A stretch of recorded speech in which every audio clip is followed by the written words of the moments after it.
자본주의 사회를 살고 있는 우리는 모두가 다 긍정할지는 모르겠지만 소비 사회를 살고 있습니다. 돈을 벌고 그리고 돈을 사용함으로 우리는 소비 사회를 살아가고 있습니다. 코로나 시대를 접어들면서 점점 더 이런 소비 지향 시대로 접어드는 것 같은 그런 마음이 또한 들기도 했습니다. 경제를 살리기 위해 재난지원금이 지급되고 비대면 소비 생활의 방법을 인터넷과 라디오와 TV에서 직접적으로 알려주고 있습니다. 경기부양책이다라고 해서 재난지원금 나라에서 나눠주었죠. 여러분들도 잘 받으셨죠? 예, 저도 잘 받았습니다. 잘 쓰고 있었습니다. 비록 카드 하나를 잃어버려서 한참 찾았지만 알고 보니까는 여러 짐 가운데에 중간에 빠져 있어서 그것도 찾아서 잘 쓰고 있습니다. 참 감사합니다. 그런데 그런 모든 것들이 어려움을 이겨내고자 하는 그런 노력인 것은 알겠지만 어려움을 이겨내는 방법이 그냥 이렇게 소비를 이렇게 활성화시켜서만이 될 수 있는 것인지에 대한 의문도 갖게 되는 것이 제 마음 한구석의 생각입니다. 길거리 광고도 그렇게 이야기를 하죠. 소비해라. 그러면 만족스러울 것이다. 물론 소비는 여러 장점들이 있습니다. 우리의 필요를 채워줍니다. 여러분들이 입고 있는 옷, 여러분들이 먹고 있는 음식, 여러분들이 누리고 있는 것 모두가 다 소비를 통해서 우리가 얻게 된 것이죠. 아버지 혹은 어머니께서 밖에 나가서 열심히 일하시고 그러셔서 재정이 우리 교회, 우리 가정 가운데에 들어오고 그럼 그것을 소비해서 살아가는 것이 그리고 그 소비가 우리를 유익하게 하는 것이 사실입니다. 그 지친 삶에 우리의 위로도 될 수 있어요. 마음이 너무 어려워. 그럼 여러분들 카드 들고 나가서 24개월로 가방 사고 그렇죠? 그런 경우가 종종 있습니다. 하지만 이러한 긍정적인 면이 있음에도 불구하고 소비 지향적인 시대의 특징이 있는데 이게 부정적인 특징을 이야기하는 겁니다. 뭐냐 하면 소비 지향적인 이 사회는 자꾸만 결핍을 자극하게 되죠. 그것도 상대적 박탈감을 느끼게 합니다. 상업 광고, 그건 역시 유혹의 결정체입니다. 제가 이렇게 길을 가다 보니까는 커피숍에 문구가 하나가 있더라고요. 뭐냐면은 광고 문구, 뭐 들어와서 커피 마시세요. 아니면 뭐 어떤 커피가 맛있어요. 그런 게 아니라 뭐라고 써 있냐면은 한여름에 땀을 뻘뻘 흘리고 가고 있는데 그 커피숍 앞에 너는 지금 아이스 커피가 땡긴다. 그렇게 써 있더라고요. 내가 그걸 딱 보는데 아이스 커피가 땡기지 않았었는데 그 문구를 보자마자 정말 아이스 커피 한 잔 쫙 마시고 물 한 잔 쫙 마시고 이렇게 시작하면 어떨까? 지나가면 어떨까라는 생각이 들었습니다. 이것이 바로 결핍을 자극하는 상업 광고입니다. 그러면 여러분 그런 결핍을 자극하는 상업 광고를 보고 우리는 자본주의 사회와 그리고 이 땅에서 경제생활을 하고 그리고 소비를 하면서 살아가고 있습니다. 그럼 여러분 충분한 만족감을 얻고 계십니까? 어저녁에 뭘 먹을까 하다가 집에서 밥 먹는 것도 이게 이제 그 연휴 내내 집에 있으니까 집에서 밥해 먹는 게 이제 물리는 거예요. 아무리 집밥이라도 좀 외식 좀 하고 싶은 거예요. 그래가지고 이게 배달 음식을 좀 시켜 먹었거든요. 근데 배달 음식을 시켜 먹었는데 그걸 먹고 나니까는 또 어떤 생각이 드냐면은 딴 걸 시켜 먹을 걸 그랬나? 라는 생각이 드는데 이미 기회는 늦었죠. 이미 이게 이제 배는 부르고 딴 것도 먹고 싶은 그런 마음이 이제 들기는 했지만 그렇게 하지 못하는 거예요. 왜냐하면 이런 경제 생활에는 언제나 기회비용이라는 것이 있기 때문입니다. 기회비용이 뭐냐 하면은 한 곳에 내가 재정을 사용하면은 기회를 사용하면은 다른 곳에 사용할 수가 없는 겁니다. 재화는 늘 한정적이에요. 우리에게 뭐 10만 원이 있다, 20만 원이 있다 하지만 10만 원을 나누어서 분신술 하듯이 여러 군데서 똑같이 10만 원을 10번에 걸쳐서 쓸 수 없다라고 하는 겁니다. 10만 원이 있으면 10만 원 한 번밖에 사용할 수 없는 거죠. 그게 기회비용이에요. 여기서 사용하면은 다른 데서 사용할 수 없는 것. 근데 소비지향적인 사회를 살다 보니까 이런 경제관념이라고 하는 것이 그냥 이런 소비 생활에서뿐만 아니라 관계에 있어서도 좀 많이 작용되는 것 같아서 조금 좀 아쉽기도 합니다.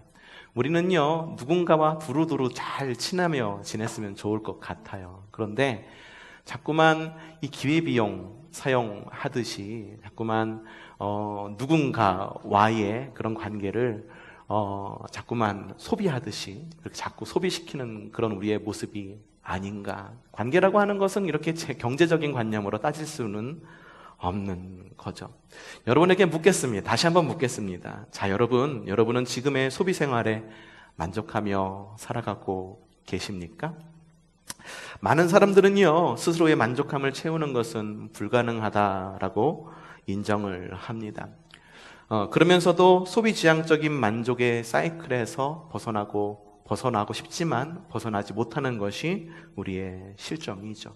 한 달 벌어서 한 달 사는 것이 우리의 모습이고, 어떤 분들은 하루 벌어서 하루 살기도 합니다. 어떤 분들은 1년에 시즌 장사해서 1년을 사시는 분들 계시기도 하시지만, 글쎄요, 대부분에서 많은 사람들이 한정된 재화 안에서 그렇게 살아가고 있죠. 소비지향적 만족의 사이클에서 벗어나지 못하죠. 그렇다 보니까는 현재의 만족은 미래의 결핍으로 이어질 수밖에 없게 됩니다. 그래서 영국의 격언엔 이런 격언이 있습니다. 굉장히 유명한 격언이죠. 하루를 행복하려면 이발을 해라, 미용해라. 한 주를 행복하려면 뭐 하라고 그럴까요? 한 주를 행복하려면 결혼을 해라.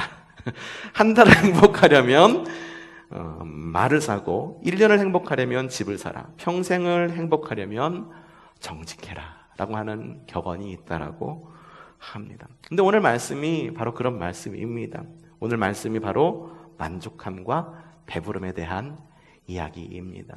이 소비지향적인 사회에서 과연 우리는 어떻게 만족하고 배부르며 살아갈 수 있을까요? 팔복 이야기 계속 우리가 듣고 있는데 오늘 말씀은 이렇습니다. 함께 좀 읽어보면 좋겠어요. 시작. 의에 줄이고 목마른 사람은 복이 있다. 그들이 배부를 것이다. 의에 줄이고 목마른 사람이 복이 있다. 그들이 배부를 것이다. 야, 만족함에 대해 이야기하는데 줄이고 목마른 사람이 복이 있다라고 이야기를 하고 있습니다. 여러분 생각해 봅시다. 상식적으로 배부른 것과 배고픈 것 어느 것이 더 만족스럽습니까? 저는요, 배부른 게 훨씬 더 만족스럽습니다. 배고프면 화가 나요. 그래서 뭔가 생각을 하려고 해도 머리가 잘 돌아가지 않고, 그리고 누군가가 똑같은 이야기를 하더라도 배고플 때 저한테 이야기하는 것과 배부를 때 저한테 이야기하는 것과 사뭇 반응이 좀 다릅니다. 그러니까 저한테 무슨 얘기를 하고 싶으시다 하시면은요, 우선 저를 먹이십시오. 먹이셔서 어느 정도 허기를 조금 해결시켜준 다음에 저한테 이야기를 하시면 제가 말을 잘 들을 수도 있을지도 모르겠다는 생각이 듭니다. 줄인 사람이 복이 있다라고 말합니다. 여러분 반대말이 더 설득력 있지 않을까요? 의에 줄이고 목마른 사람은 복이 있다. 그들이 배부를 것이다가 아니라 삶의 배부름이 있는 자는 복이 있나니 그들이 의를 위하여 힘쓸 것이요. 우린 보통 그렇게 생각해요. 나에게 만족이 있어야지 뭔가 뭐를 하지. 내가 좀 만족스러워야지. 배가 불러야지 복이 있어서 무엇인가를 좀 열심히 하지라고 보통은 그렇게 이야기를 합니다. 최후복음 1장 1절입니다. 근데 여러분 어떻게 생각하십니까? 여러분이 생각할 때에도 줄이면은 일을 잘할 것 같습니까? 배가 부르면은 일을 잘할 것 같습니까? 우리는 언제나 앞으로 좀 어떻게 되면, 배부르게 되면, 혹은 복되게 되면 앞으로 좀 더 의를 위해 힘써 볼게요. 다른 일에 힘써 볼게요. 라고 그렇게 이야기를 합니다. 시간 더 많아지면 주일 성수 열심히 많이 잘할게요. 재정이 넉넉해지면 11조 생활 잘하고, 재정이 넉넉해지면 결혼도 할 거고, 재정이 좀 쌓이면 출산도 할 겁니다. 믿음이 더 잘하면 사역 생각해 볼게요. 이런 이야기가 우리에게 많은 핑계가 되어가고 있죠. 아이가 더 잘하면 어떻게 할게요? 학교 직장에 합격하면 이렇게 할게요. 특별히 요즘에는 이런 핑계가 좀 많이 많아요. 코로나가 끝나면 이라고 하는 핑계를 좀 우리가 많이 대고 있습니다. 좀 교회 좀 나오셔야죠. 코로나가 좀 잠잠해지면은요.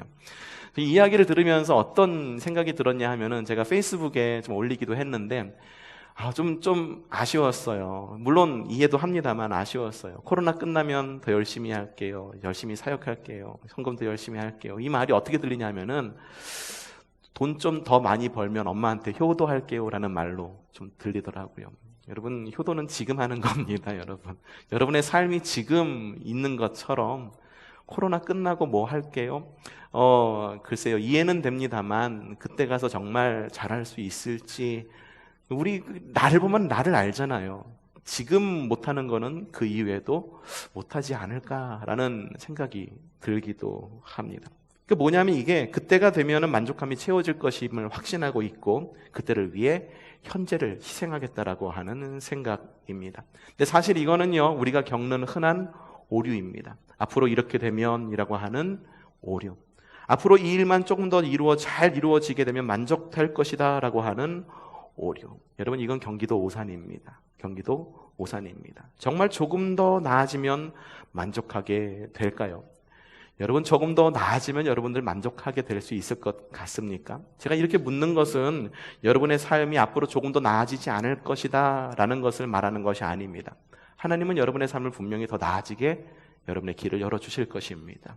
관계에 있어서, 재정에 있어서, 모든 면에 있어서 하나님께서는 여러분의 삶이 지금보다는 나아지게끔 열어주실 것이라 믿어 의심치 않습니다. 그럼에도 불구하고 이후에 더 만족하게 될까라는 질문을 여러분에게 하고 있는 것은 뭐냐 하면, 그때가 되어도 여전히 우리는 만족하지 못하게 될 거다라는 것을 여러분에게 말씀드리고 있는 거죠.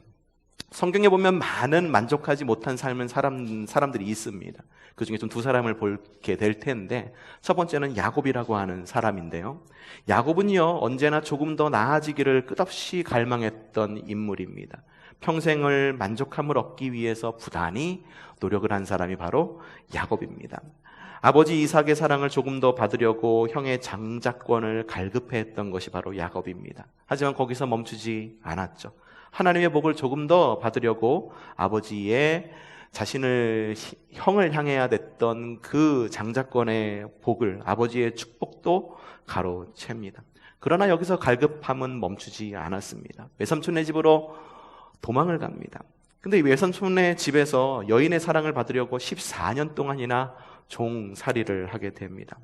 거기서 얻은 아들이 12명이나 되었는데, 그러나 결혼 생활 역시 만족할 수가 없었습니다. 삼촌의 집에서 열심히 일했습니다. 그리고 삼촌의 재산으로 거부가 되었습니다. 빈털터리 야곱이 거부가 되었음에도 불구하고 그의 마음은 여전히 만족이 없었습니다. 끝없이 만족하지 못했습니다. 충분히 만족스럽지 않았습니다. 또 다른 사람이 있습니다. 아도니아라고 하는 왕자입니다. 이 아도니아는요, 다윗의 넷째 아들입니다. 이 아도니아는요, 굉장히 잘생겼어요. 성경에 뭐라고 적혀있는지 아십니까? 그는 압살롬 다음에 태어난 아들로 용모가 뛰어났다라고 그렇게 적혀 있어요. 용모가 굉장히 준수해요. 키는 얼마나 했을까요? 여러분 얼마나 커야지 큰 건가요? 180 정도 돼야 되나요? 190? 저도 조금만 더 잘하면 될 것 같은데 자꾸 위로 자라지 않고 옆으로 자라갖고 참 큰 문제입니다만, 이 아도니아는 성경에 보니까 매우 잘생겼다라고 이야기하고 있습니다. 그의 사회적 지위는 뭡니까? 왕자입니다. 누구의 아들이었나요? 다윗의 아들. 성장기에 이 아도니아는요, 아버지의 마음을 섭섭하게 한 일이 전혀 없습니다. 야단칠 일이 없었다라고 하는 거예요. 완전한 만족 가운데 살았던 사람이 바로 아도니아였었습니다. 그렇다면 그는 정말 평안하고 만족하는 삶을 살았을까요? 아닙니다. 다윗의 왕위를 이어 왕이 된 사람이 누굽니까? 솔로몬이에요.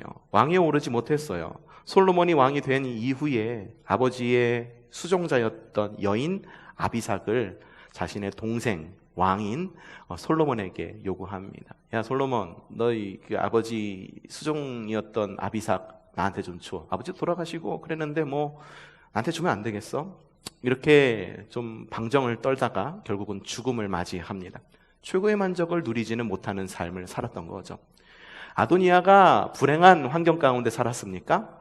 아닙니다. 모든 것을 다 갖추었고 용모도 준수했고 마음만 먹으면은 그 누구와도 결혼할 수 있는 그런 사람이었음에도 불구하고 결국 자신에 있었던 만족을 다 채우지 못하고 욕심 때문에 죽음을 맞이한 그런 사람이 바로 아도니아였었습니다. 야곱과 아도니아 모두 현 위치에서 만족함을 얻으려 부단히 노력했던 사람들입니다. 하지만 둘 다 만족함이 없었습니다. 야곱이 만족을 얻었을 때가 언제인지 아십니까? 야곱의 삶에 만족함이 없었던 이유는 야곱의 환경이 부족했기 때문에 만족함이 없었던 것이 아닙니다. 그냥 야곱의 삶이 한 번도 만족할 수 없었던 삶이었기 때문에 만족하지 못했던 거죠. 야곱이 만족함을 얻었을 때는 언제였었냐 하면 이제 야곱이 모든 것을 포기하고 고향으로 돌아가려고 했을 때 드디어 만족함을 얻습니다. 모든 권리와 가족과 재산을 형 에서에게 다 보내고 맙니다. 완전히 가난해졌습니다. 자신의 목숨마저도 이제 장담할 수 없는 상황에 놓이게 됩니다. 그 가운데서 야복강에서 하나님을 만나게 되죠.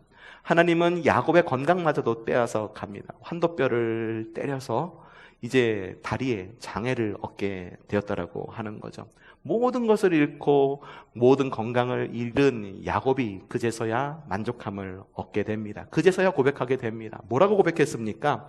그가 날이 새려고 하니 놓아달라고 하였지만 야곱은 자기에게 축복해 주지 않으면 보내지 않겠다고 때를 썼다라고 성경에 적혀 있습니다.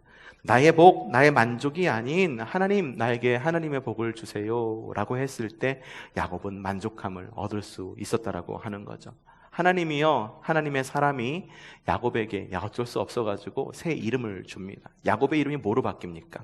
이스라엘로 바뀌게 됩니다. 야곱에게 새 이름을 주었다라고 하는 것은 그의 정체성이 바뀌었다라고 하는 것을 말합니다. 이스라엘이라고 하는 말의 뜻은 하나님이 다스리는 자, 하나님의 왕자라는 의미를 담고 있습니다. 반면에 야곱은 뭐였습니까? 뒷발꿈치를 잡은 자, 속이는 자라고 하는 의미를 담고 있죠. 야곱에서 이스라엘로 바뀌었다라고 하는 것은 엄청난 변화가 아닐 수 없습니다. 남의 뒤꿈치를 잡는 자, 남의 뒤꿈치를 잡아도 만족하지 못하는 자가 하나님께서 통치하시고 하나님께서 다스리시는 하나님의 왕자가 되니까 그제서야 만족함을 얻을 수 있었다라고 하는 거고, 자신의 삶, 모든 삶을 통해서 노력했던 만족을 위한 노력을 그제서야 멈출 수 있었다라고 하는 거죠. 그래서 야곱이 형 에서를 만납니다. 에서를 만나니까 자신의 모든 것을 잃고 에서를 만나니까는 에서가, 그 형이 맨날 평생 두려워가지고 도망다녔던 그 에서의 모습을 보니까 글쎄 그 모습이 하나님의 모습을 뵙는 것 같아요. 여러분, 우리가 언제나 예배 시간, 예배를 시작할 때 우리가 평화 인사를 나누잖아요. 뭐라고 나눕니까? 여러분의 얼굴을 보니 하나님의 얼굴을 뵙는 것 같습니까? 그래서 여러분은 저를 보면 뭐라고 그럽니까? 목사님의 얼굴을 보니 하나님의 얼굴을 뵙는 것 같습니다. 서로가 인사 나누면서 아무개의 얼굴을 보니 하나님의 얼굴을 보는 것 같습니까? 이게 바로 야곱이 형 에서를 주님 안에서의 만족함을 얻고 에서를 만났을 때 나온 그 입 가운데에 나온 믿음의 고백이다라고 하는 거예요. 여러분에게도 좀 이런 고백이 있었으면 좋겠어요. 모든 것이 없다 치더라도, 모든 관계가 흐트러졌다 하더라도, 나의 재산이 없다 하더라도 누군가를 만났을 때에 아이고, 권사님의 얼굴을 보니 하나님의 얼굴을 뵙는 것 같아요. 아이고, 장로님의 얼굴을 보니 주님을 뵙는 것 같아요. 그런 만족함이 있는 믿음의 삶을 살아가시기를 바랍니다. 자, 아도니아는 어땠을까요? 아도니아는 모든 것을 가졌습니다. 외모, 환경, 재산, 항상 배가 불렀고 겸손할 이유도 없었던 사람들입니다. 그의 형들은 모두 죽었습니다. 위에는 아무도 없어요. 이제 자신이 맏아들이기 때문에 왕이 되기를 기다리면 됐지만 그의 동생인 솔로몬이 왕위에 오릅니다. 자, 아도니아는요, 그의 아버지인 다윗과 무엇이 달랐기 때문에 왕위에 오를 수가 없었을까요? 그의 아버지였던 다윗은요, 힘든 목동 생활을 했던 사람들입니다. 도망자 생활을 했습니다. 평안할 날이 없었어요. 왕위에 오르기 전까지 이 다윗은 평안을 할 날이 하루도 없었던 사람이 바로 이 다윗이었습니다. 왕위에 올랐을 때는 어땠나요? 그의 아들인 압살롬이 아버지를 배신해가지고 왕위를 갖다 뺏으려고 하는 이 아들의 배반까지 겪었던 사람이 바로 다윗이었다라고 하는 거죠. 그런데 이 다윗이 아도니아와 달랐던 점이 있는데 뭐냐 하면 언제나 하나님을 갈망하는 삶을 잊지 않았다라고 하는 거예요. 하나님께 순종하는 삶을 살았고 언제나 줄이고 하나님에 대한 줄임과 하나님에 대한 목마름이 있었기 때문에 왕위에 오를 수 있었다라고 하는 것입니다. 여러분, 최고의 자리는 하나님께서 주시는 것입니다. 우리가 사회를 살 때, 그리고 우리가 살아갈 때 어느 정도 행복할 수는 있어요. 어느 정도 자리까지는 올라갈 수 있어요. 하지만 그 이상의 자리는 하나님께서 주시는 것입니다. 그리고 그 이상의 행복은 하나님께서 주시는 거예요. 그 이상의 관계는 하나님께서 주시는 겁니다. 내가 아무리 노력해도, 내가 아무리 잘하려고 노력해도 올라갈 수 있는 곳은 한계가 있습니다. 하나님께서 만남의 복을 주시고, 하나님께서 지혜를 주시고, 하나님께서 재정을 허락해 주시고, 그랬을 때에만 올라갈 수 있는 자리가 분명히 있다라고 하는 거죠. 다윗이 바로 그런 사람이에요. 그래서 왕의 자리까지 올라갈 수 있었던 것입니다. 반면 아도니아에게 없었던 것이 무엇이냐 하면은 모든 것이 다 완벽했죠. 풍요롭고 만족스럽습니다. 하지만 아도니아에게 없었던 것은 결핍과 주림과 목마름이 없었습니다. 모든 것이 완벽했기 때문에 부족한 것을 모르고 자랐습니다. 그렇기 때문에 하나님을 향한 갈망 또한 없었습니다. 오히려 풍요와 만족이 그를 폐륜하로 자라게 했던 것입니다. 야곱은 하나님께서 주시는 해갈의 기쁨을 맛본 후에 평생의 만족함을 얻을 수 있었습니다. 아도니아는요, 모든 것을 갖고 있었음에도 불구하고 궁극적인 만족을 얻을 수가 없었습니다. 왜 그러냐 하면 주님을 향한 갈망이 없었기 때문입니다. 오늘 성경에 뭐라고 말씀하고 계십니까? 마태복음 5장 6절, 의에 줄이고 목마른 사람은 복이 있다. 그들이 배부를 것이다. 여러분은 무엇에 줄이겠습니까? 세상은 계속해갖고 만족스러운 삶을 주겠다라고 말을 하지만 여러분, 과거의 삶 가운데에 지금의 삶을 돌아보면 과거보다는 그래도 살기는 나아졌지만 만족하며 살아가고 있습니까? 오늘의 말씀에서는 그렇게 말씀하고 있어요. 의에 목말라 해라, 정의에 목말라 해라 라고 이야기를 하고 있습니다. 여러분, 정의에 목말라 하는 여러분들 되시기를 바랍니다. 의에 목마른 여러분들 되시기를 바랍니다. 그런데 이것이 어떤 정의이고 어떤 의냐 또한 여러분에게 질문이 될 수 있어야 됩니다. 많은 사람들이요, 의에 대한 것을 갖다가 의에 갈급한 삶을 살기 위해서 굉장한 노력을 했습니다. 사람들이 정의로운 세상을 만들기 위해 노력하지 않은 것이 아니에요. 지금 이 삶이 여러분들 정의로운 세상이라고 여겨지십니까? 아직까지는 뭔가 부족한 것 같죠. 사람들이 정의에 대해 노력하지 않았기 때문에 정의로운 세상이 되지 않은 걸까요? 아직 되지 못한 걸까요? 그게 아닙니다. 사람들은요, 굉장히 많은 노력을 했어요. 우리보다도 훨씬 똑똑한 사람들이 어떻게 하면 정의로운 세상을 만들 수 있을까 해서 굉장히 많은 시험을 해보았습니다. 공리주의라고 하는 건 여러분들 들어보셨을지 모르겠어요. 학교 다닐 때 최대 다수의 최대 행복이라고 말하는 공리주의라고 하는 거죠. 벤담이라고 하는 사람이 말한 건데요. 공리주의라고 하는 것이 뭐냐 하면, 정의로운 세상이 되기 위해서는 공공의 행복의 합이 불행의 합보다 넘으면 돼라고 이야기를 하는 거예요. 그러니까 뭐냐 하면은, 여기에 모인 대부분의 사람들이 행복을 느끼면은, 대부분의 사람들이 행복을 느낀다고 한다면 이것이 바로 우리의 모든 사회가 정의로운 사회가 되는 거야 라는 것을 말하는 것이 바로 공리주의입니다.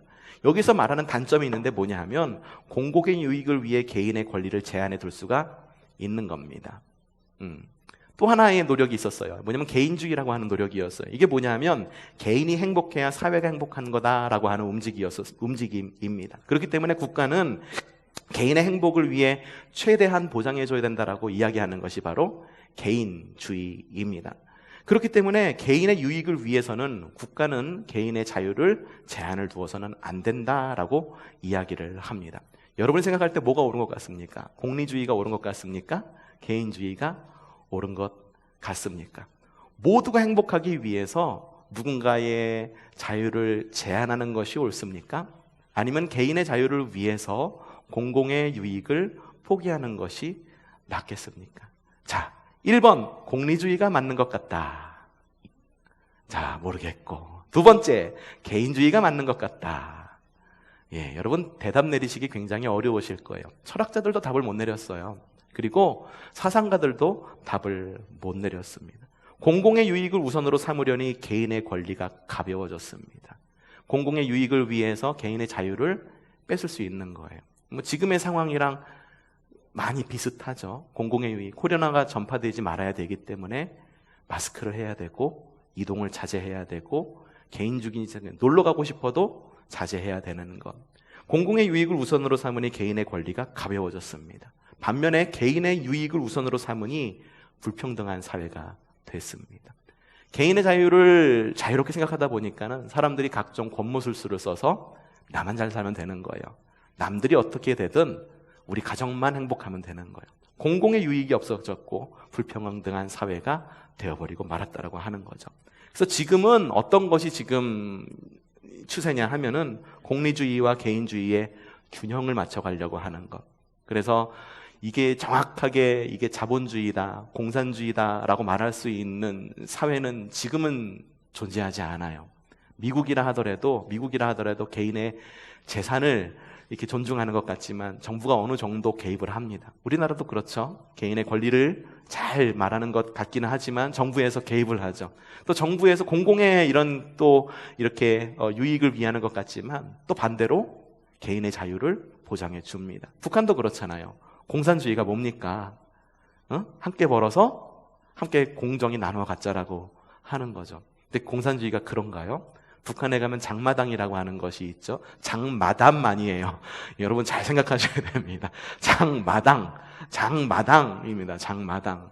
이게 뭡니까?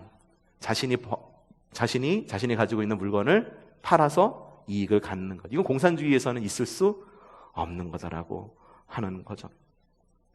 어떻게 이렇게 정의가 유동적일 수가 있을까? 여러분들이 생각할 때 정의라고 하는 것은 뭔가 기준이 딱 있어갖고 움직일 수 없는 절대적인 무엇인가가 정의여야만 하지만 왜 이렇게 정의가 유동적일 수밖에 없었다라고 하는 것은 사람의 죄성과 탐욕을 간과했기 때문입니다. 여러분 원래 정의라고 하는 것, 법이 만들어진 이유는 뭐냐 하면은 사람 안에서 해결할 수 있는 것이 없었어요.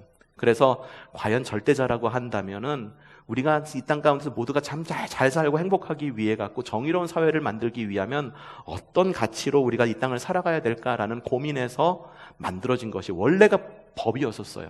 우리 힘으로 할 수 없구나. 그러니까 하나님이나 절대자의 그런 가치로 세상을 이끌어가지 않으면 이 세상은 불공정한 사회, 정의롭지 않은 사회로 흘러갈 수밖에 없겠구나라는 생각을 갖고 만들어진 것이 법이었었습니다. 그리고 정의였었습니다. 근데 사람들이 자꾸만 사람의 죄성과 탐욕을 간과해요.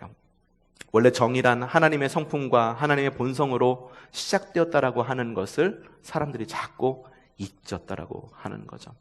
여러분 우리는 무엇에 배고프고 목말라야 할까요? 의에 배고프고 의에 목말라야 합니다. 의란 뭡니까? 의는 바로 하나님의 본성이고 하나님의 성품입니다. 법이 처음 만들어졌을 때 정의라는 개념이 처음 만들어졌을 때의 그 이야기를 한번 생각하고 그리고 그때의 첫 마음을 다시 한번 되새길 수 있을 때에 우리는 비로소 정의로운 사회를 만들어갈 수 있는 거죠.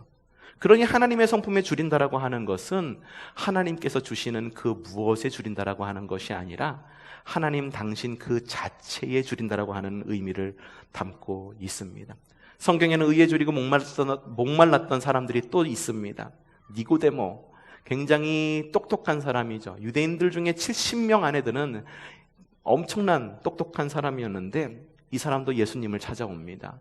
왜 예수님을 찾아왔을까요? 사마리아 여인은 어땠습니까?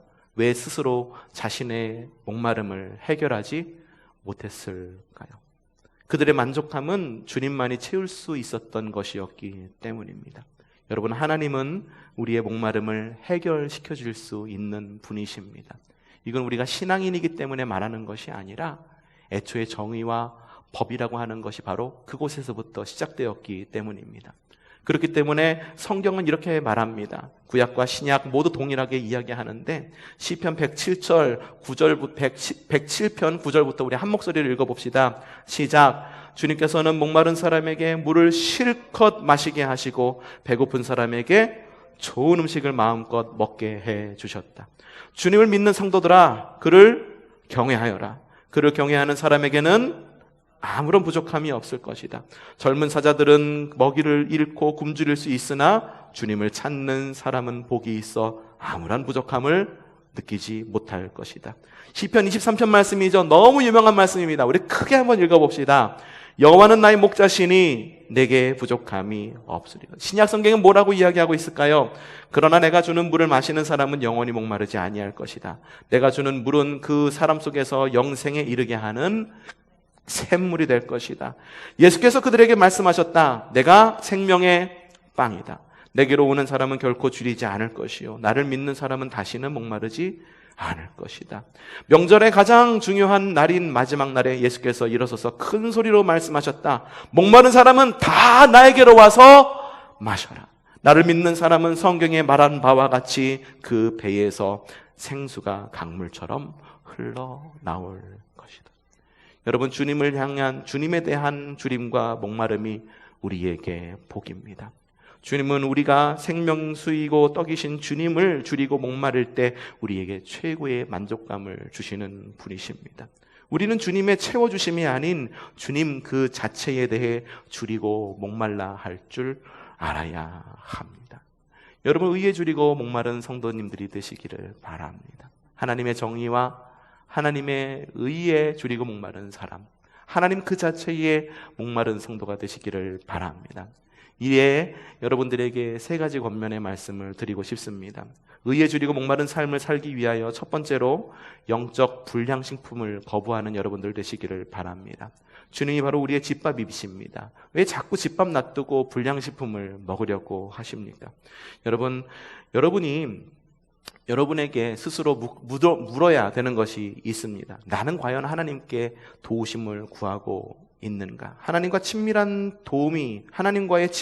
도움이 되는 것을 구하고 있는가? 하나님과의 관계를 어렵게 하는 불량식품을 원하고 있는 모습이 나의 모습이 아닌가를 우리는 끊임없이 질문할 수 있어야 됩니다.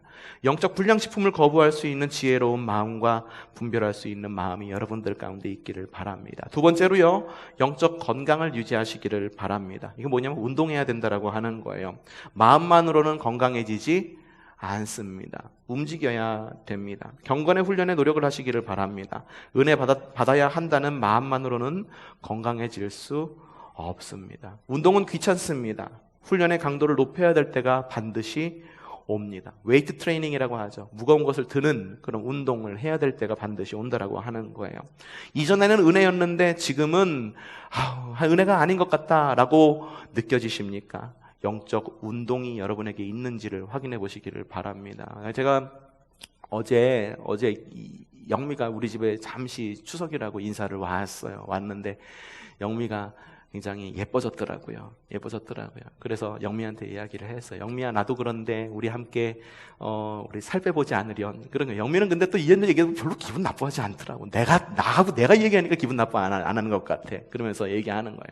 들어보니까는 저기 누구는 저녁마다 두부 한 번씩밖에 안 먹고 잔대. 우리 함께 해보지 않으련. 영미가 좋아요, 해봐요. 알았어. 내가 이번 일주일치 저녁에 먹을 두부는 내가 쏜다! 라고 해서 오늘 같이 두부 6모 사러 가기로 했습니다.